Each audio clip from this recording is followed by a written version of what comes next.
My name is Monique Johnson, and I'm your host for today's live event. It's my extreme pleasure to guide you through our engaging panel discussion featuring distinguished speakers and esteemed audience on revolutionizing performance testing in the digital age. Together, we'll delve into the latest advancements in performance testing, focusing on how real browser technology, DevOps automation, performance tests as code, codeless test design, and dynamic infrastructure management, and how it's transforming the landscape. But let's dive into a conversation that promises to be as enlightening as it is inspiring. All right, and as our comments are coming in, again, please feel free, let us know where you are joining us from. Now, I also want to bring to your attention Pronix Incorporated, who I am representing today, where we are committed to driving innovation in software testing. We are proud to announce a live panel discussion featuring industry experts, and our expert panelists will share their insights and experiences, providing you with valuable takeaways to enhance your testing strategies. Let's get started and explore how these cutting-edge technologies can elevate your performance testing to new heights. Now, we will now introduce our two distinguished speakers, Bill Daniels and Sunita McCoy. First things first, Sunita, welcome. And as you are coming up on stage, which we will do that in just a moment here, can you please give us a brief introduction to yourself? Sure. Hey, thank you for hosting and having us today, Monique. I'm Sunita McCoy. I'm an IT transformation leader. I focus on building quality across an enterprise and building high-performing teams who are autonomous and effective. Thank you, Monique. All right, thank you so much, Sunita. And then Bill, how are you, my friend?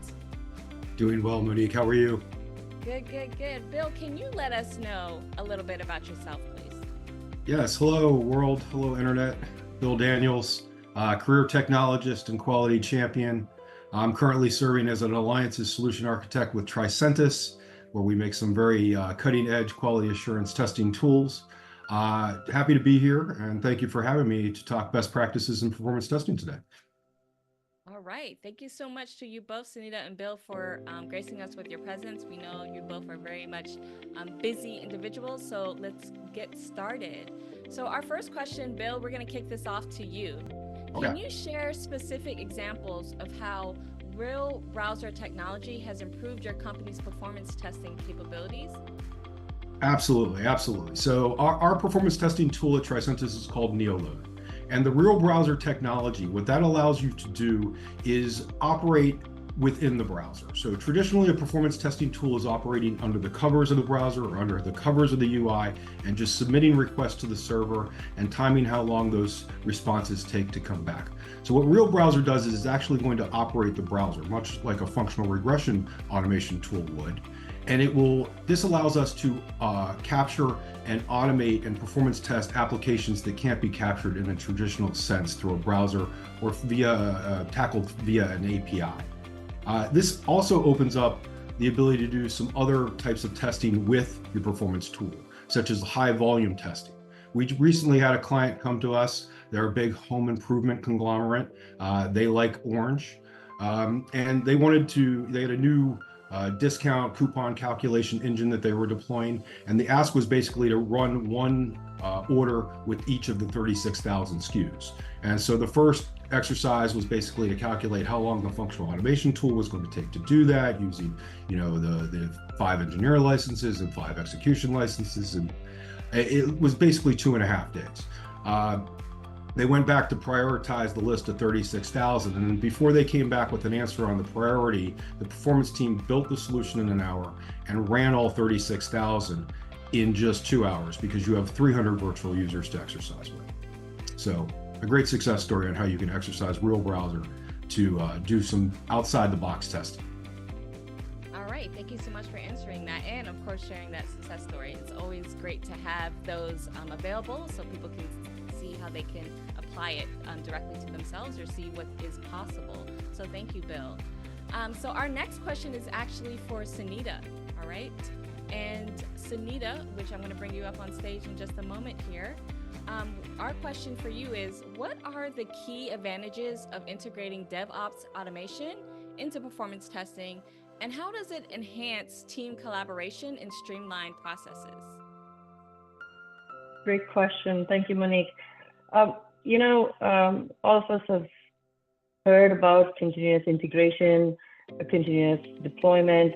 And when you think about the current trend, a recent report indicated about 53% of the organizations that were being interviewed are adopting and championing continuous integration, continuous deployment, DevOps.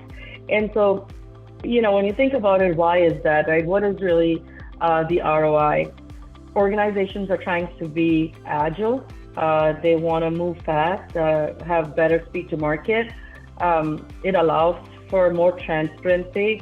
You're able to actually get notified of errors. You're able to test faster. You're able to really shift left and take advantage of the entire runway throughout the software development lifecycle.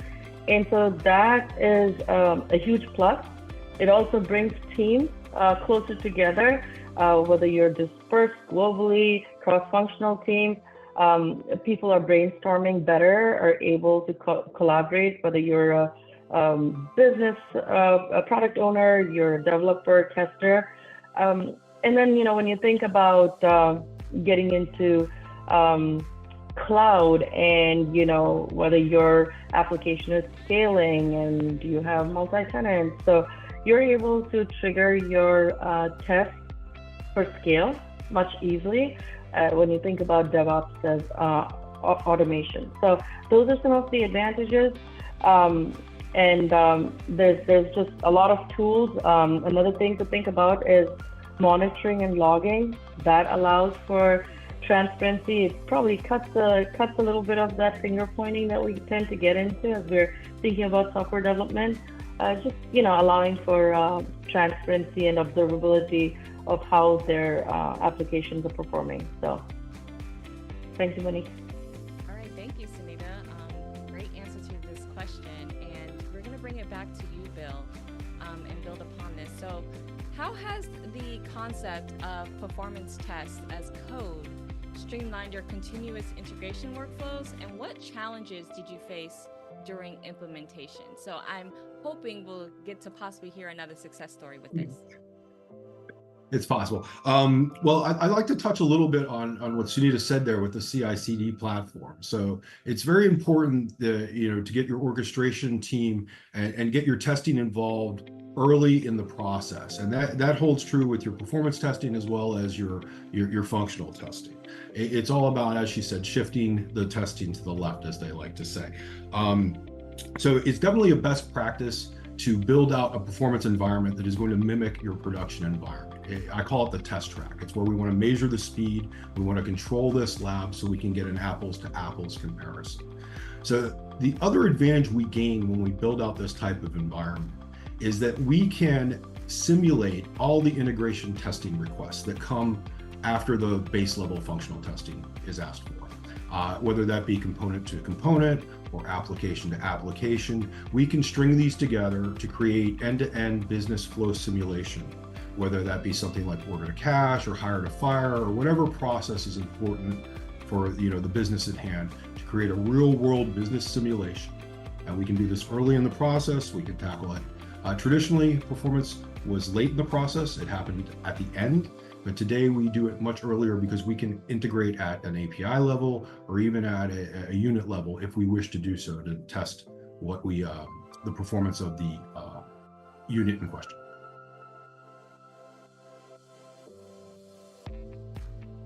All right, sorry about that.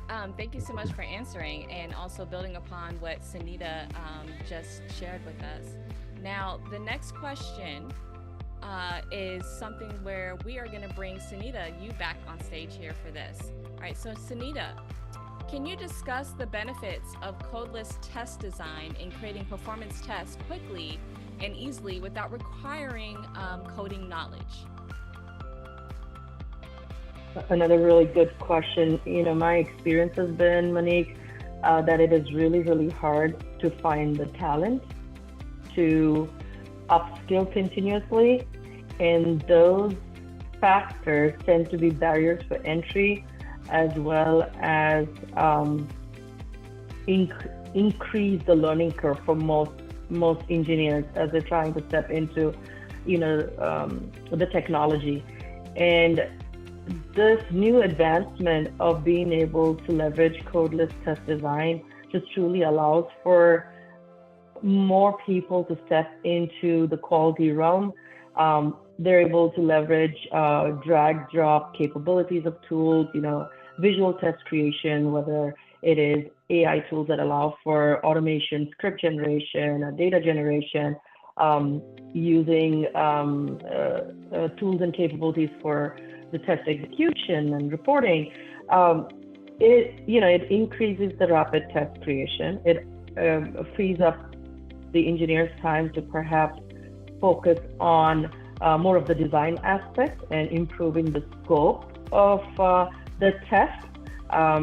There's increased accessibility, as I mentioned, right? The democratization of the testing. We touched on the faster onboarding and by reducing the learning curve. Collaboration. Obviously, there's shared understanding. It also becomes important to have a framework that is shared and consistent so that you can scale easily and for the maintainability. Maintainability, obviously, you have less code, you have less to maintain, and that just helps improve the credibility and confidence of the test scope before you put something into production. Thank you so much for sharing, and the fact that you even brought up AI, which we will tackle in a little bit. I know that's a hot topic and a lot what everyone is talking about these days. But Bill, I'm bringing you up on stage because I wanted to see if you would like to chime in here. Absolutely. I have a lot to add to that. Well, first, let me say that she's dead spot on. It's a quality tool will keep the testing work in the hands of a tester. If developers were good at testing, quality assurance would never have existed. Okay, we just think differently. I'm a tester. I do some coding. I never call myself a coder. Okay, Tricentis was founded by a man who was frustrated with code-based automation and wanted to seek a way to build a better solution. Our flagship product, Tosca, is functional automation with no code, low code. I've never needed a keystroke of code into it. NeoLoad, acquired by Tricentis, operated with the same mindset. It is a performance testing solution with a low code, no code. In 7 years of using that product, I've never put a keystroke of code into that also. And this allows you to give it to testers. People that have used SOAP UI or Postman, they will easily transition these skill sets into a nice formal tool set and be able to make quality functional automation, quality performance automation at the pace of change of today, which is faster than ever before and also as slow as it's ever going to be. So it's faster to maintain, it's faster to build, that gives you more time to do your testing, a faster testing cycle, a faster deployment cycle. It just all stacks up as quality win for your testing team. Thank you so much for chiming in there, Bill. And before we move on to the next question, which will be directed to the both of you, I first want to say thank you to those of you who are watching us live. We do see some people who have left comments and questions. Those who are just joining us, please do not hesitate. This is a two-way street. We want this to be an open discussion and conversation. If you are watching us on your phone, there should be a comment area down below, or if you're watching us on a desktop, the comments area should be on the right-hand side of your screen. Please do not hesitate to ask your questions. We will definitely dedicate time to address them. All right, so thank you again. And we will now move on to the next question, which is again directed to the both of you. So how does dynamic infrastructure management optimize cloud resource usage for cost-effective performance testing? And what best practices can you share?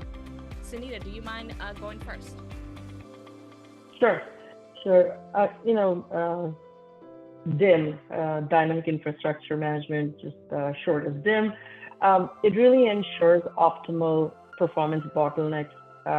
In when you think about cloud and when cloud computing came into existence, one of the biggest things that I heard, whether internally within our organizations or externally talking to industry experts, is that the ballooning costs, right? Like we say it is a pay as you go. However, most leaders were learning that their budgets were going through the roof, right? Their cost overruns. And so the best way to optimize your cloud resource usage and being fiscally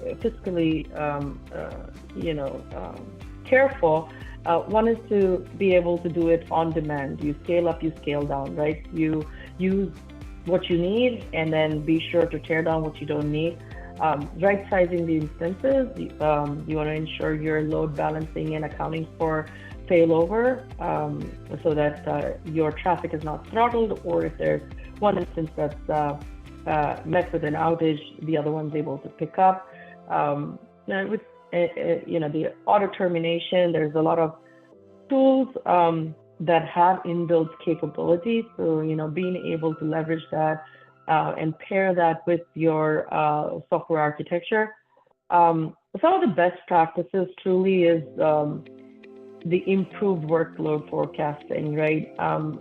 The old school way of doing it is, getting what is the desired or targeted load. However, if it was Christmas time, your load, if you're a retailer, could probably double or triple, and you may not have accounted for it.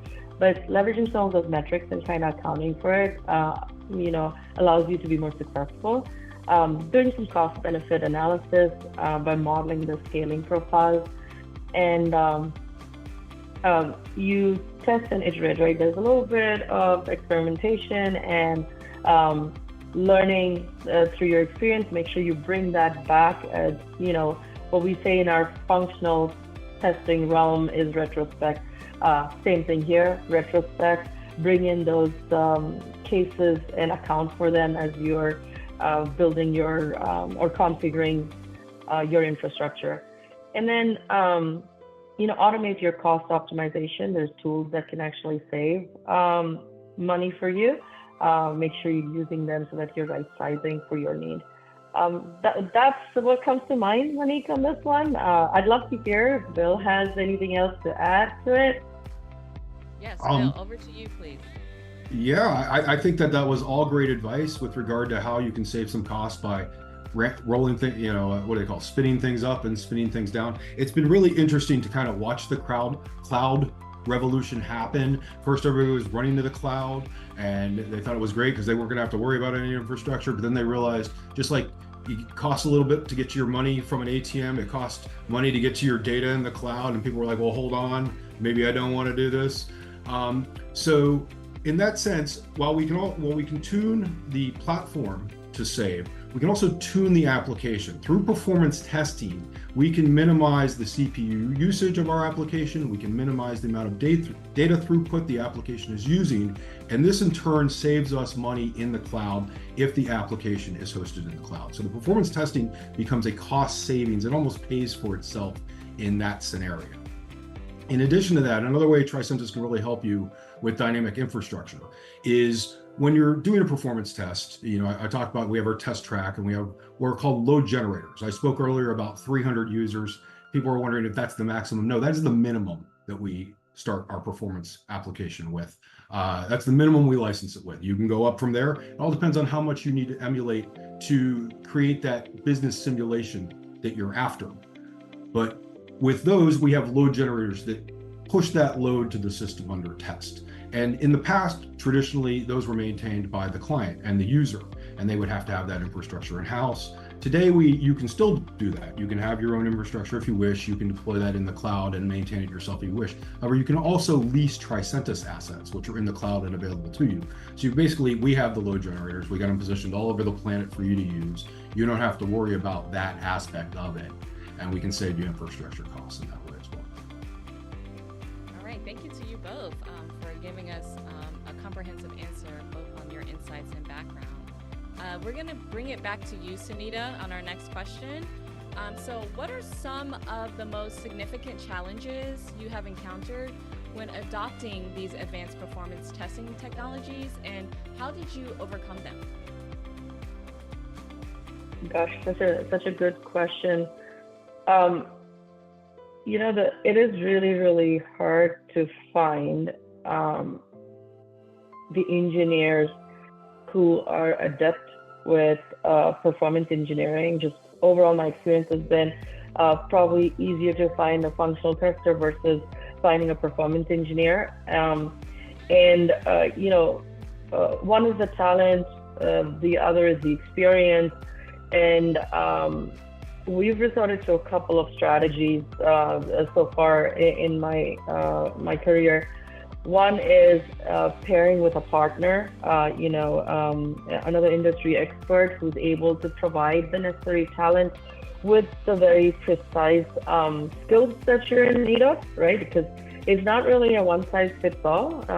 Every organization is different, the needs are different based on the application, the infrastructure, so on and so forth.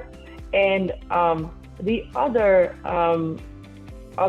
lever we've used is bringing in talent and upskilling them, right? You train them on the job, give them the necessary resources and the experience hands-on to be able to grow into being expert performance engineers. Granted, there's a risk of that. Sometimes you create such good talent that they leave you very quickly. And so constantly having a steady pipeline is really critical to ensure you don't leave yourself in a gap. So that's another way that we've been able to bridge the gap. And I'll say leveraging tools. One, think about it from an enterprise perspective and having enterprise tooling and breaking those siloed barriers, right? And what I mean by that is I would hate to see an environment or an enterprise where the developers are using a set of tools and your test engineers are using a different set of tools. It just does not allow for efficient scaling, maintainability, etc. So, there's some key concepts to consider as you're building your enterprise test strategy or quality strategy overall. And this is kind of how I've been able to bridge that gap for me. All right, thank you so much for answering that question. And we are actually going to, these next two questions will be addressed to the both of you. All right, so thank you so much for saying that. And in fact, it brings up again the topic that briefly Sunita brought up in one of her previous answers is in regards to AI. So this question is, what it is it's what role does AI and machine learning play in the future of codeless test design and dynamic infrastructure management? Bill, will you go first, please? Oh, thank you. Yes, absolutely. So what do I want to say about this? So our objective here at Tricentis is to release quality AI. So I want to start with that. There are a lot of AI is probably the hottest topic on the planet right now. There are a lot of companies saying they have AI. Our objective is to make sure that we release quality AI. So I want to quote something that I heard the other day. It says, I don't need my AI to do painting and create music for me so I can do laundry and cleaning. I need my AI to do the laundry and cleaning so I can create art and music, right? And so I think that ties into our mindset here at Tricentis and what we're trying to do. We don't want to give you something that's going to take the art and music out of your life. We want to give you something that's really going to give you bang for its buck. So what we have slated is all set for 2025. We don't have anything ready for this year in our performance testing tool. But what's going to be coming in that area is going to be things that are going to basically give you solution type suggestions, ways to handle the error you're seeing. Okay, it's a 400, but what does that mean? Why did you get it? And then things that are going to help you digging into results analysis and give you tuning recommendations and things like that. Today, you can partner with an application performance monitoring tool, which will play beautifully with a performance testing tool to really triage where along the path the time is being spent. And this will go a step further into analyzing those types of results and telling you what you will do to improve the speed and performance at that point in time. I think that's going to be fantastic. On the functional automation front, our Tosca Copilot is in beta right now. You can come and sign up to be a beta tester for the Tosca Copilot and do a little playing around with that. And it has the kind of functional automation enhancements that you would expect out of a functional automation tool in assisting you in build, design, and speeding up the process so we can quicker to test, quicker to release, quicker to market. Hey, thank you, Bill. Of course. Thank you. Sure. I'm going to try to build on that. I was feverishly jotting a few pointers down, Bill, as you were speaking. You know, one thing that I've learned as we've been exploring and trying to adopt AI is to kind of start small. So it's a bit of an experimentation for me in my world, and there are 3 use cases that I'm playing with or tweaking. One is test case generation. So, you know, if I were to input my requirements, allow the tool to generate test cases, and then, you know, trying to assess what level of coverage are we getting, what level of test case accuracy do we have. That's one aspect. The other is test data generation, and similarly trying to make sure we're getting the necessary data to support the test cases that are generated. And then third is the reporting aspect, right? So it is, as Bill said, what we're learning is requiring a little bit of tuning and, you know, applying those recommendations back to your AI tool or framework. And we're seeing that it takes anywhere from 6 months to 9 months to perhaps come to, you know, a level of accuracy where you're comfortable with your AI framework. So I'm in early stages of really experimenting and adopting it. A recommendation to consider is, you know, start small and make sure any tooling or framework that you're bringing in, you are running it through your architecture framework, your architecture board being reviewed, and also if you have a security team, make sure you know it is being, you're getting a green light from them so that you're covering all aspects of the validity of that framework that you're building. So that's kind of where we are, Monique, on this topic with AI. All right, I love both of your answers, and I actually liked how you kicked it off, Bill, about AI and really setting the stage as far as like not being something where you're trying to replace to go do laundry or something like that. It's much deeper than that. It's much more. We wanted to do the hard job. Yeah. Yes. Yeah. Yeah. I found that to be such an accurate statement that I wanted to share that. Yeah. I mean, it was just too true. Yeah. Yes, most definitely. Now, before we move on to our very last question, which will be again directed to the both of you, for those of you all that are watching us live, thank you, welcome, hello. Thank you so much for being here with us and for engaging with us. We're seeing quite a few questions come in and comments. Please do not hesitate to continue to do so. This is the perfect time to do so now, because we are approaching our very last question for our 2 amazing experts here. And then we're about to leave it open to you all so that you all can have your direct questions addressed accordingly. All right, so go ahead, don't hesitate. Again, this is an open discussion, a 2-way street. We really appreciate each and every one of you for being with us today. So our very last question, how do you measure the success of your performance testing strategies? And what key metrics do you focus on to ensure optimal performance? I'm going to throw that to you again, Bill, going first. Okay, I'm gonna take that in 2 levels, if that's okay. All right. In my current role today at Tricentis, as a employee of the tool vendor, I measure my success based on the level of my partner success and the level of the success stories we receive back from clients in the field. I could go on for way too long on different success stories and different levels for all the various tools we have here at Tricentis. One of our biggest in the performance space, since we're talking performance today, we helped HBO test the final season of Game of Thrones, 525,000 concurrent virtual users at 900 gigabytes a second. And that's why everybody got to watch Game of Thrones with no interruptions when that final season was running. So, that kind of performance test is the kind of thing that gets me excited, and that kind of success story. When I was in the field, when I was in delivery doing performance testing for many, many moons, and including many on Tricentis NeoLoad, which were some of the best, it was, about the team adoption. So as a new tester, you always have to prove yourself to your dev team. And, I'm an old shoe at getting them to understand that they're in good hands. I've been doing this a long time.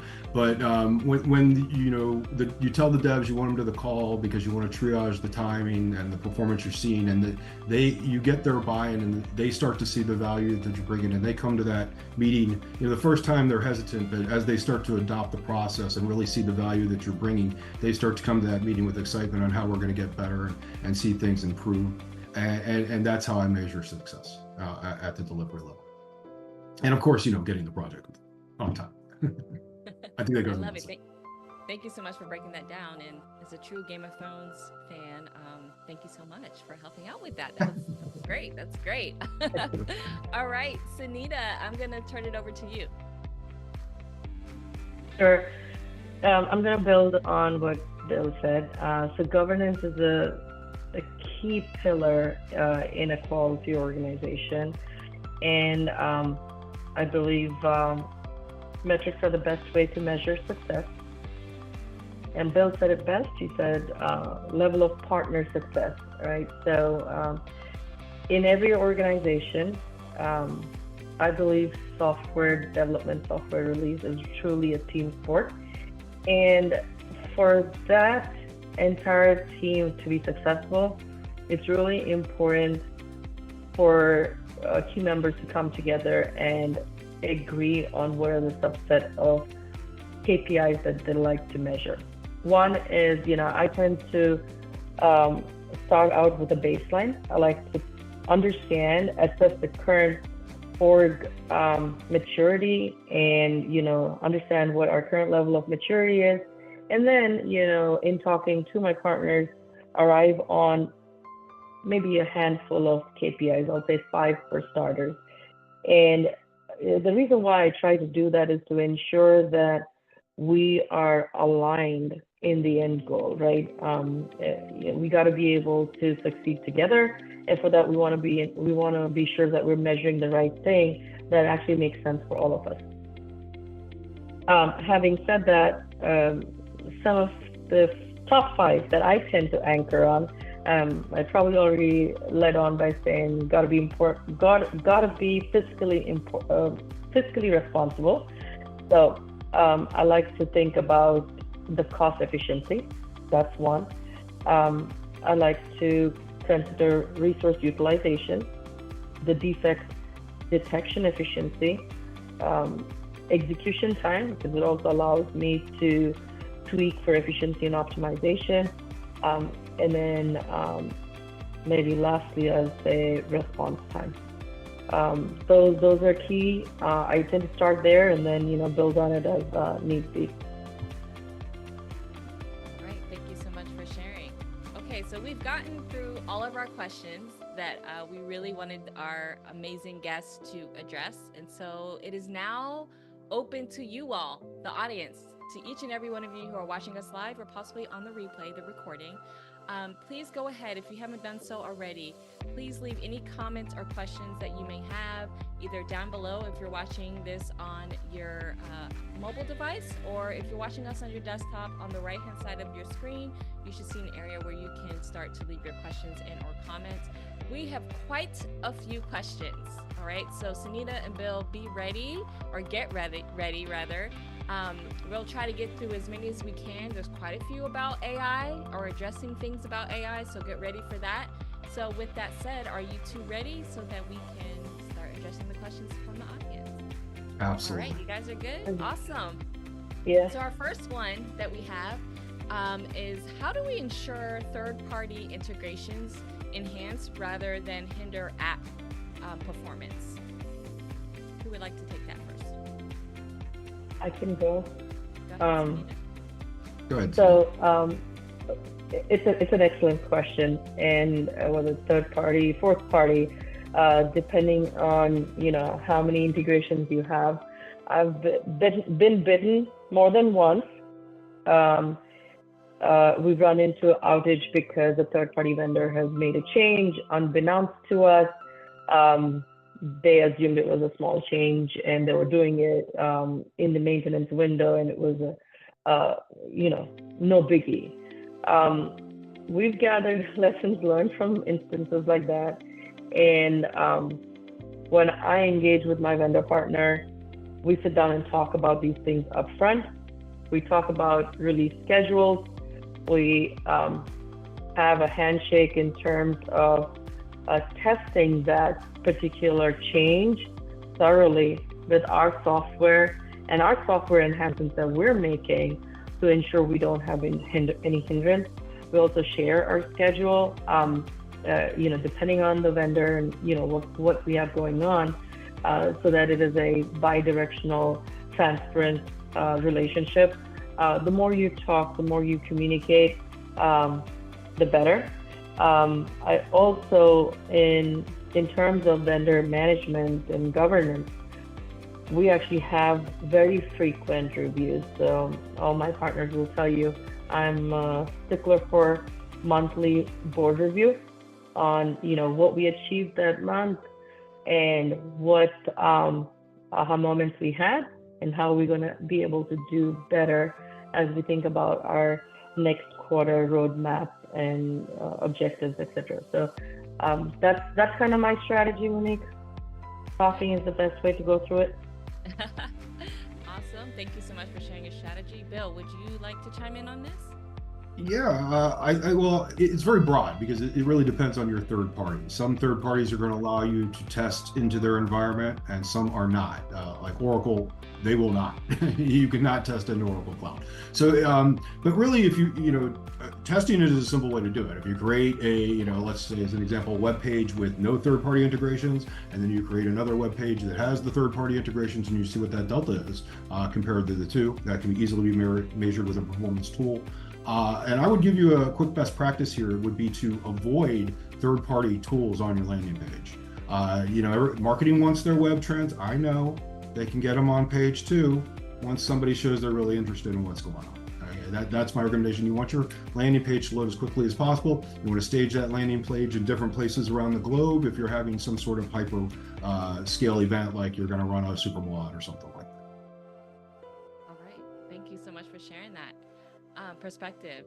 The next question is directed towards AI. And let's go, because I know we have so many, let's just, for our answers, we just cut it for about 1 to 2 minutes each, if that's okay. Okay? Awesome. Let's do this. Okay, so next, how can we leverage AI and machine learning to revolutionize performance testing? Bill, would you like to tackle that, or?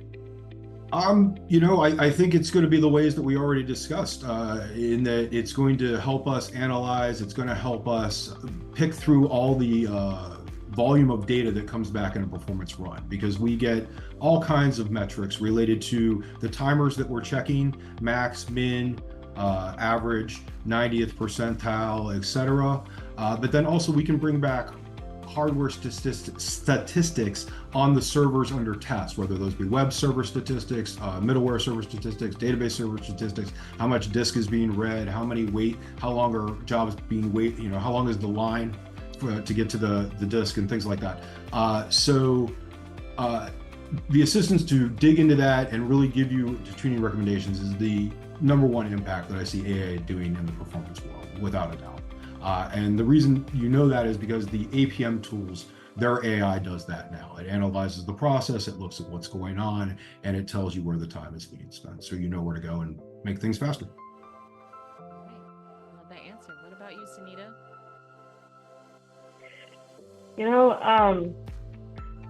I agree with Bill. My view, and as far as I've gotten into this topic, is that data goes hand in hand with AI and the automation aspect of things. and you are only going to get as much as you put into it. From what I'm seeing, it's no magic. It's not like, hey, AI is going to walk in and replace all of our engineers, or that AI is going to considerably bring down our cost of testing to zero. It is none of that.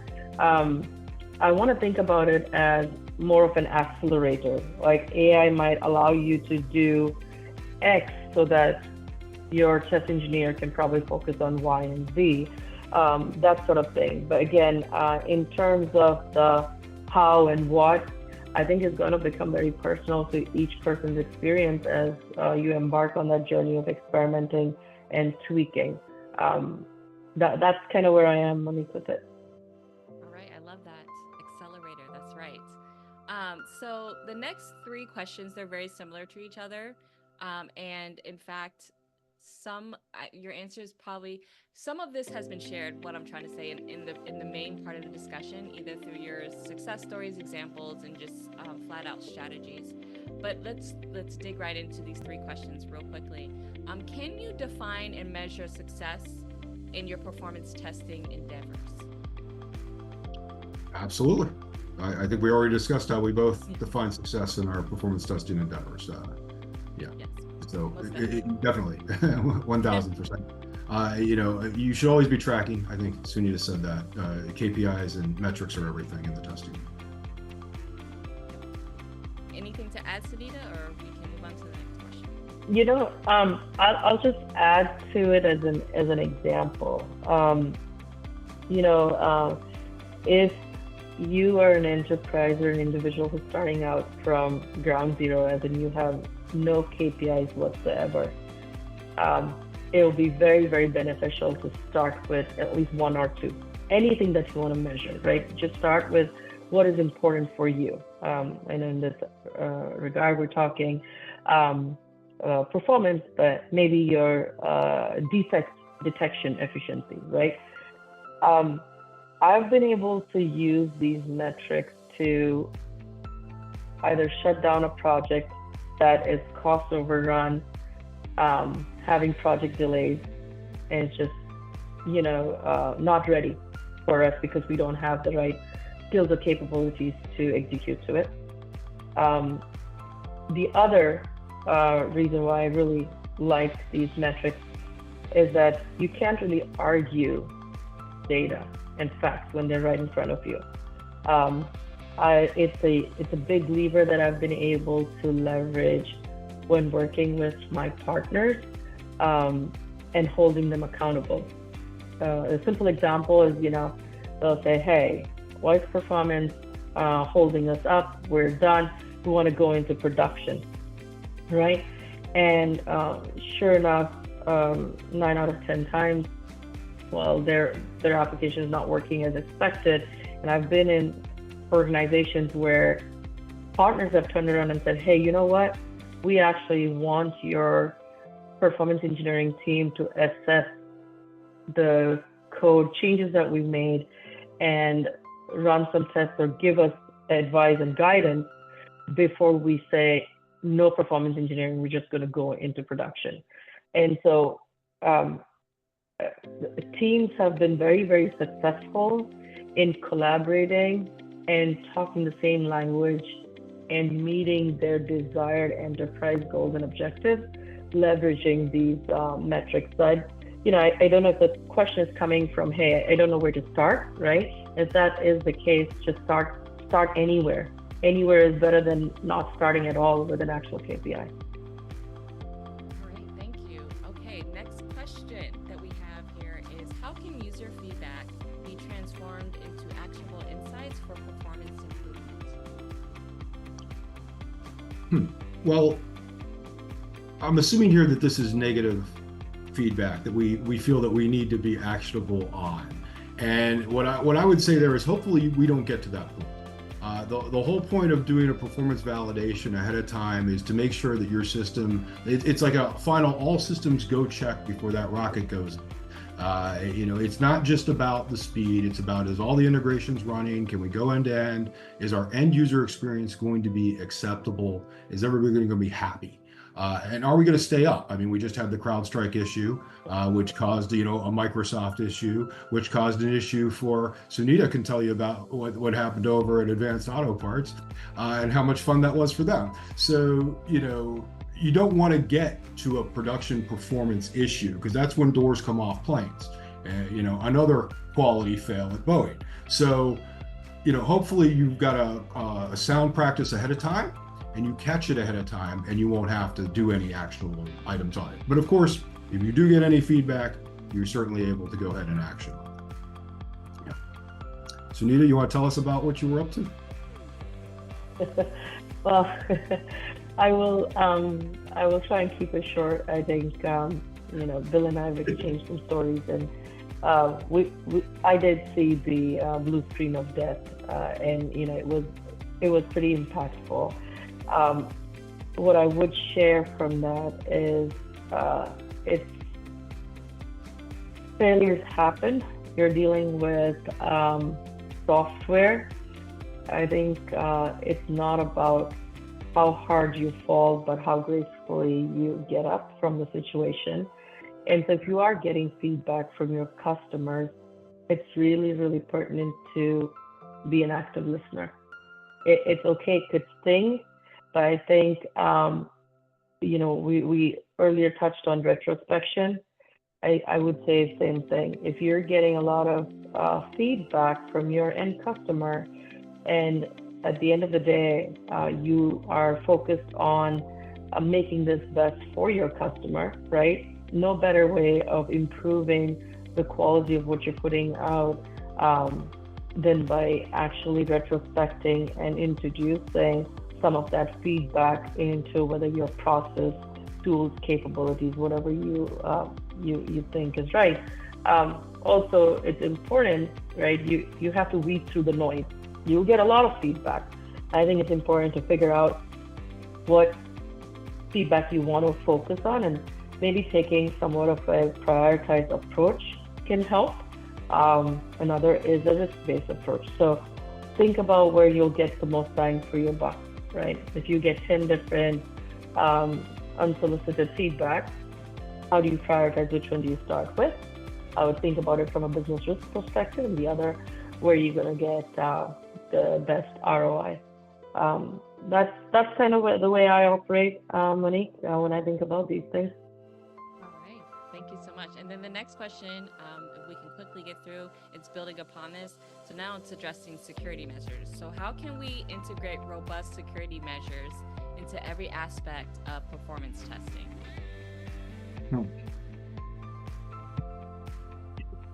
Security engineering and performance engineering are two different things. Security penetration testing and performance testing are two different things. And I, unfortunately, am not an expert on security testing. I do not even want to comment on that for that reason. And I apologize for that. I just cannot give you any advice that I feel sound enough about. Sunita. I agree with you 100%, Bill.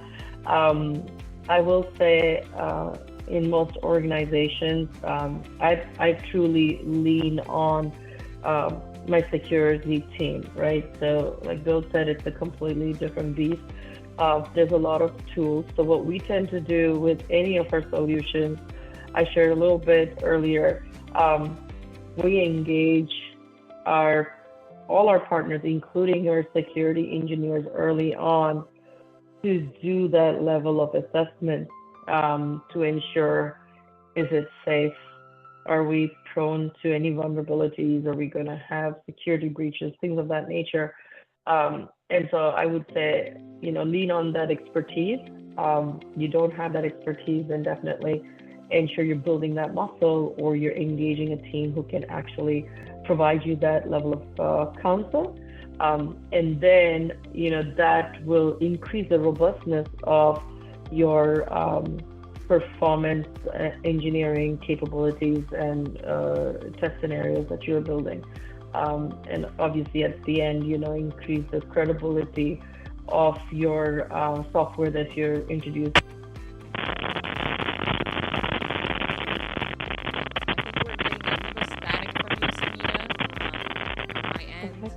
Okay, there we go. I think it's gone. All right, good. Okay, next question is actually for you, Bill, because it's the mention of Tricentis NeoLoad, so we'll have you address this. How does Tricentis NeoLoad differentiates itself from other performance testing tools on the market? Fair question. Thank you for asking that. Happy to highlight that. Well, first of all, understand that Pronix or myself, we can get you a demo on NeoLoad at any time. Just ask. Happy to do that for you and show you, because I make bold statements when I talk about it. And it's kind of like hard to believe when I say, oh, you can achieve 80% automation rates and things like that. But it is, simply put, the easiest and fastest performance tool on the market to use. It's the low code, no code approach. Very quick and easy to build out the workflow that you're after. Very easy to maintain, keeping you ahead of the game, keeping your testing team caught up with your dev team in today's agile. That's really the big differentiator. It's going to tackle all the protocols you needed to tackle. Yeah, it's a high quality tool. Happy, I advise you to take a deeper look. If it's something that interests you, we're happy to show it to you. All right, in fact, I'm going to jump to a question that was asked more recently, but it's further down the list because we're talking about NeoLoad. How does NeoLoad handle performance testing for applications with heavy user load during peak times?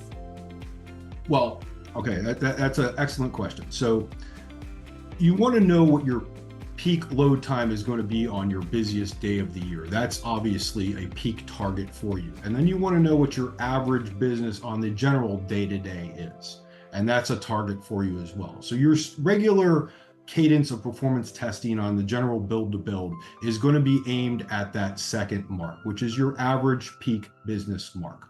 And maybe you're going to ramp that up maybe 10, 20% from there to make sure that worst case scenario, you're covered.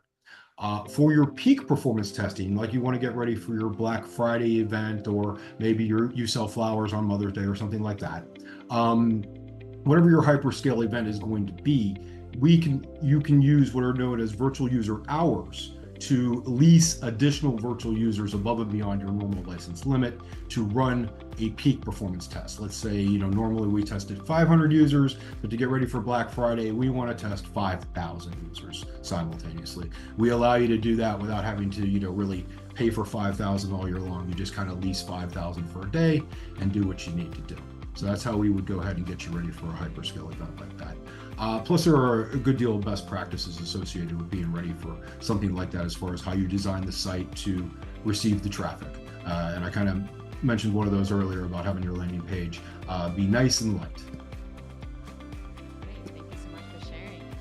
Okay, so next question, which we pretty much answered this, and I feel like you both can just do this in one word, but I'm just going to ask it because it was brought to us. Is AI going to eliminate traditional management jobs in the near future? I don't think so. No. All right, thank you. It's about trust, right? You're always going to want a person to validate that UI or AI. Yeah, and I don't think we're there yet. I don't even think we're close. Perfect. Okay, thank you so much. Next question. How can teams ensure that performance testing is seamlessly integrated without disrupting existing workflows?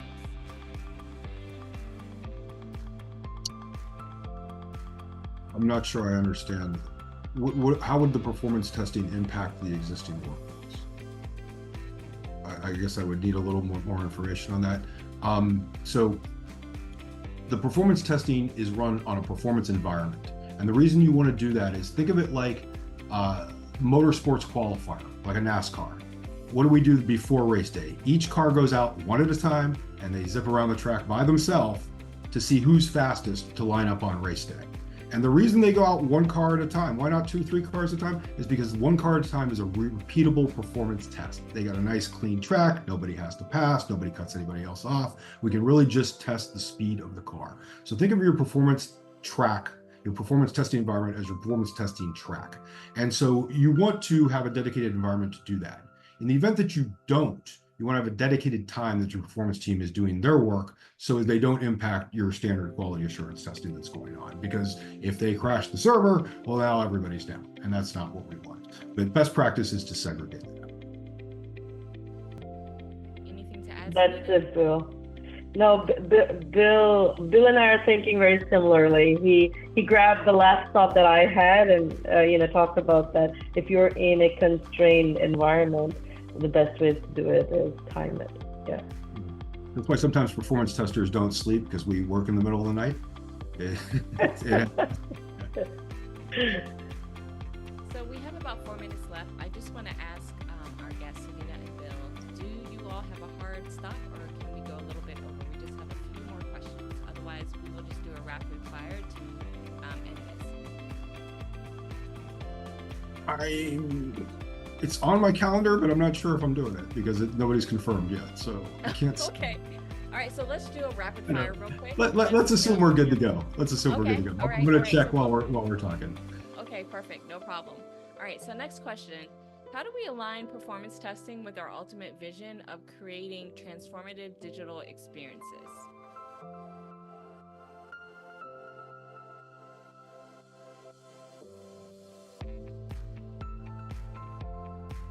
I'm sorry, can you repeat it for me? I was typing. I apologize. How do we align performance testing with our ultimate vision of creating transformative digital experiences? Well, I think as a best practice, you want to run performance testing alongside your functional automation testing and your manual testing.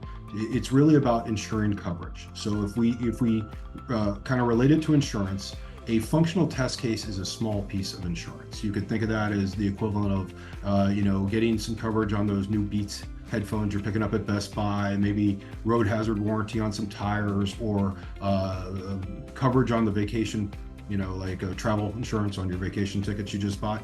So through a collection of small pieces of insurance, we create a comfortable level of coverage that our build is successful. The performance testing effort think of that as your homeowner's policy. This is preventing you against the big disasters, the Florida hurricane, the South California wildfire, that's really, going to really not ruin your day, but ruin your year. And those two in combination are how you're really going to mitigate your risk. That's why SAP recommends running the performance testing alongside the functional testing as the best practice when doing an S/4HANA transformation. Sunita? That was such a good example. I'm not going to be able to beat that one.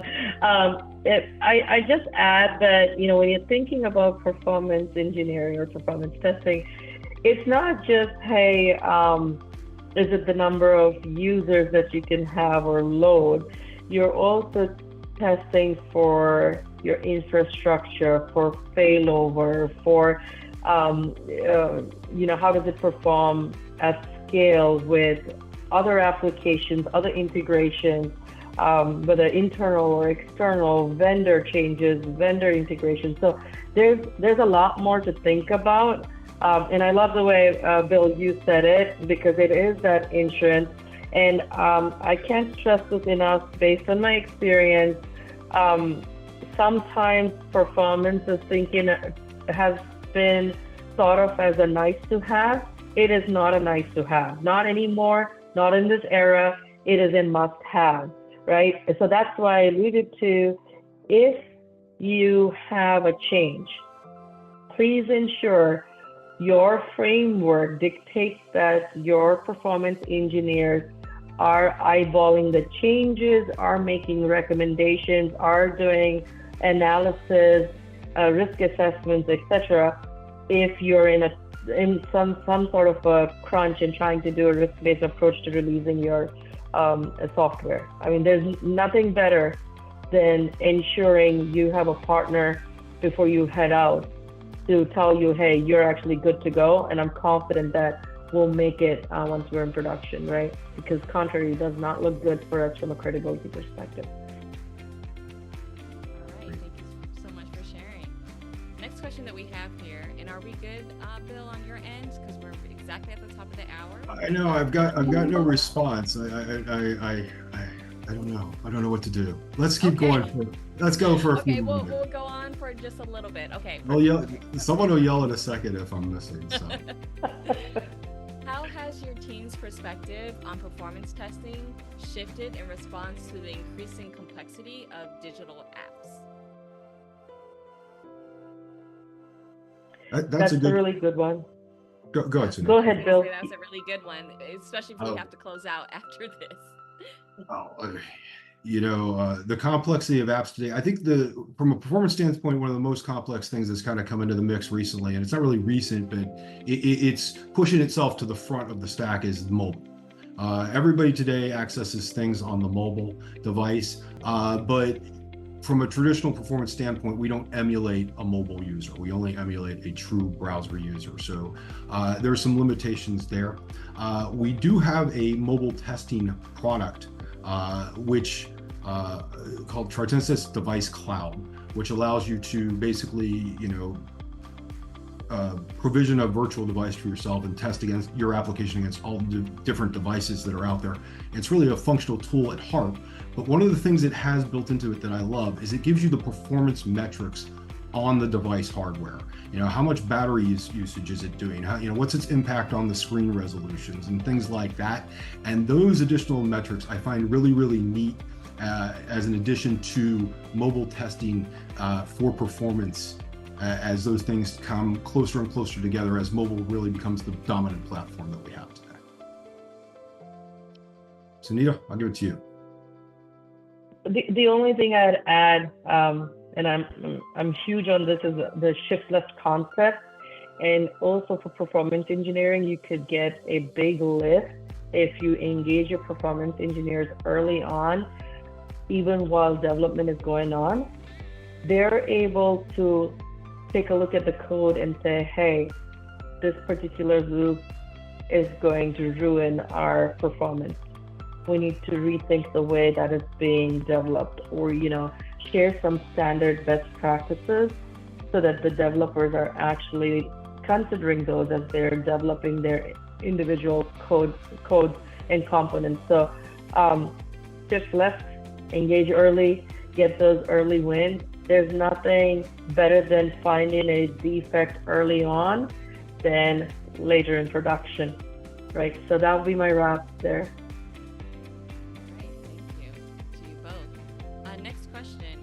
Dynamic infrastructure management help in managing costs while ensuring robust performance?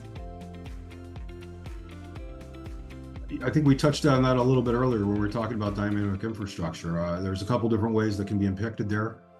Namely, the performance of your application reduces your cloud costs. And then there are, tons of traditional other benefits that Sunita hammered home on. Most definitely. Sunita, That's it. All right. Yeah. So this question is about AI. So it's more of a statement and also a question tied into it. So AI means a lot of different things. Can someone, Bill for sure, talk specifically about what kind of AI we're talking about?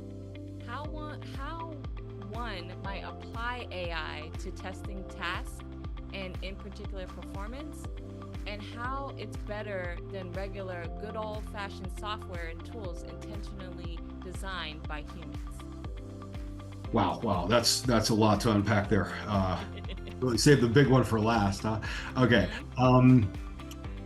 so I'm not an expert on AI. My colleagues John Ray and Bill Hayden here at Tricentis are fabulous at discussing AI. They can do a whole hour on the different levels of AI, the different types of AI. There's large language models, there's small language models, there's others. Again, I'm not an expert in this area.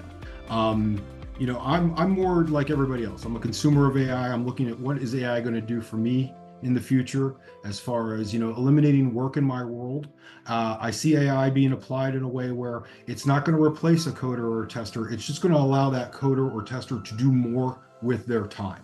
So if you were able to write 1,000 lines of code an hour before, now you're writing 5,000 lines of code an hour. Those are the kind of benefits I see AI coming into. Good old-fashioned software can't be beat. We have a ton of our auto correlation engine in NeoLoad is really just good old-fashioned quality software. It seems like AI because it's doing such fabulous work for you in such a short amount of time. But at the end of the day, man, there's just so many ways to go with this. My first recommendation is something that really interests you, to reach out to Pronix to set up a different session where we can talk AI. And I'll get one of our AI experts here to join on that, and they can cover all those fabulous ins and outs that you're after. But other than that, it's really too broad to say. We have one company here, JD Family. They're a big Toyota distribution center in the Southeast. And I heard that they were doing an AI engine for Gherkin statements. And on its surface, Gherkin is very simple. As a performance architect, I need something in order to get something done, right? That's very simple. But what can go in for content into those statements, where I just said something, is extremely broad. So how do you get an AI engine to handle anything that can be there? I think that's very, very difficult, and something we're just a really long way from. I think humans are going to be involved for quite some time. And at the end of the day, you'll have to have quality requirements to feed your AI. So you're going to have quality people building those requirements. Sunita, anything to add to all of that? Hey, you said it really, really well, Bill. Another use case that I did not mention, and you might have just touched on it, is code generation or code migration. If you have, whether it is actual app dev code, you want to change from one language to another, or your automated scripts from one platform arena to another, you could leverage AI for that. That could be another one, just because technology is moving so fast, and one of the things that we're running into is tech debt, and it becomes very expensive and very laborious to try and constantly transform and get to that next generation. And AI could actually help with some of that. Great. Well, that's all the time that we have. I believe we addressed all the questions, maybe missed one or two, and our apologies for doing so. We did go over a little, and we just want to say thank you for those of you all that are here. As we conclude today's panel, I'd like to extend a heartfelt thank you to our speakers, to both Bill and Sunita for their deep dives based on personal experiences, sharing success stories, and also their personal strategies, and to our audience for their engagement. This event's recording will be available on the same LinkedIn Live event page for those who missed it or wish to revisit these questions. Today's discussion has highlighted how real browser technology, DevOps automation, performance tests as code, codeless test design, and dynamic infrastructure management are revolutionizing performance testing. These advancements not only enhance testing efficiency, but also ensure a seamless and cost-effective approach to achieving optimal performance. We hope you found the discussion informative and inspiring. Thank you all for joining us, and we look forward to seeing you at our future events. Are there any last words, both from you, Sunita, or you, Bill, that you would like to share before we officially close this out? Sunita? Monique, thank you for hosting us today. This was fabulous. And Bill, you've been a great partner in crime here. To all the audience and guests who joined here and asked wonderful questions, thank you so much. Just enjoy building quality software, putting it out there. And thank you for coming. See you next time. I will also second that. Thank you, everybody, for being here. Thank you for having me. Remember, when dealing with your dev teams, there's no situation where they succeed and you don't, or you succeed and they don't. You are joined. Your fates are aligned. And so with that, I'll leave you with the words of happy testing. Love it. Again, I'm Monique, and it's been a pleasure to be a host for today's event. Take care, and here's to your continued success in the digital era. Bye-bye now.